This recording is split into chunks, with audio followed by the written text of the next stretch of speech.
Abantu ba Rubirizi barugire bacobora uko bashemerirwe ahabwo buhereza bwa President Yoweri Museveni obwabashyikize mu district yabo abantu bagira ngo okutunga district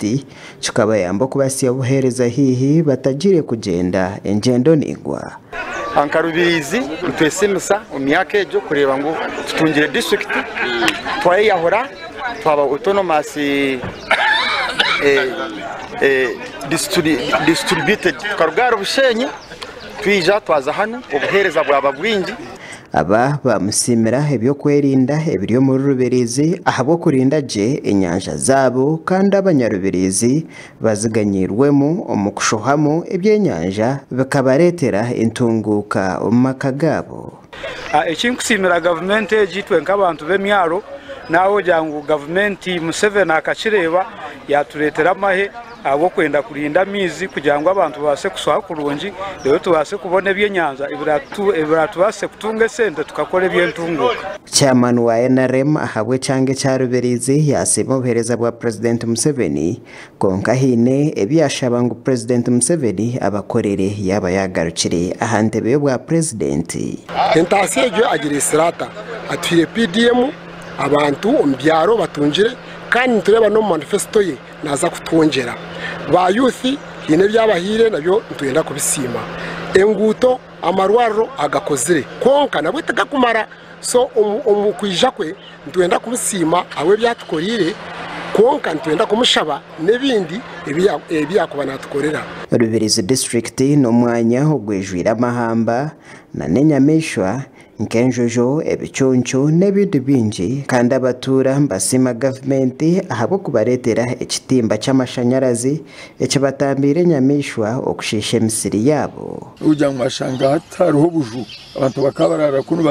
bakurinde enjojo zenda kubita bamwe bafa kwihogwe President Museveni kwizere kuni yaturaganisa kutera offense y'amashanyarazi turyaho twaraba uwa bawujya ngo bariyo mbisha kureta amashanyarazi ago tujya twakwatanisa nabo twakora kusya ayibatandikire gakora kabiturira buri musoro bwono gutwato mu mahiko kagurya pamba guriye ibicuri gurya muhogo buri kintu cyona mbe ntati tukahinga muhogo nyonye nkate saheje nyine muhogo ziryaho ziremire mu nzomo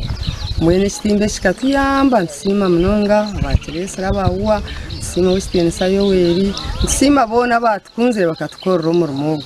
umwe ahamyeto nawe yasima webebezi wa President Museveni ahabo kurugayo akajika myeto akabatera program za government ziri mu parish development model emyoga nezindi nyingi. Ombwire bwa President Museveni twe nkemenyeto hine bituganyirwemo abo kwanga program ya PDM akatero 30% kandi kibira kivudi iminyeto bembate kwa kureba ngo haba hare iminyeto 30 ari buri 10 ningasari arigana baza kufuna PDM ico ciyambere iminyeto nkemwe birere graduates kwetandikiraho projects yezibasize kubayamba generally abako cyo kwewana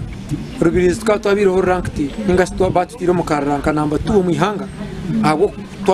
twaza ya parish development model omunako mu Uganda yona ecyarese cyo niki tukuza kugaba sentezi izo tukakitandika kare district nyimwe zimwe zitandikira hati tokubasa kutwara sente za parish development model otasomesi igukora ze kuzikoze ababete bekanise kirukumara okwakira mwebembezi wihanga ahabiro bishatu byo ku 12 mu mwaka gwa 2025 omucyanga ecya Rubirizi buri cyaro nitukungayo abantu nkagana bashatu so ombyaro 2009 bitwine twatwine mobilizers bakuruga a cyaro a village a LC1 nkagana bashatu buri umuntu akaronda abantu 10 akaruru tuba twakahereza abo kuba twina bateze bakaruru emitwaro 8 twehire yo mobilization kureba ngo president witu yatunga obururu emitwaro nkamushanjo amakuru agahagasha kwa Olivier Nasasira mu Rubirizi.